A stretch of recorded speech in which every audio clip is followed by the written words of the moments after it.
You ask Tiger to solve. This deals with linear equations with one unknown.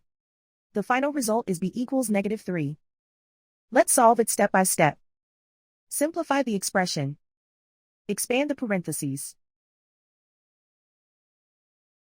Multiply the coefficients. Simplify the arithmetic. Group all constants on the right side of the equation. Subtract 24 from both sides. Simplify the arithmetic.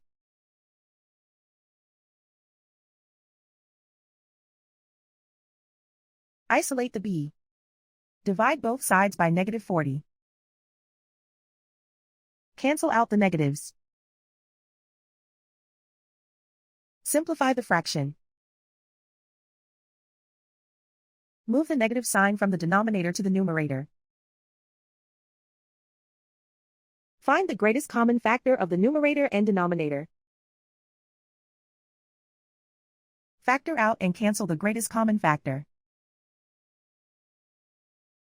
And so the final result is b equals -3.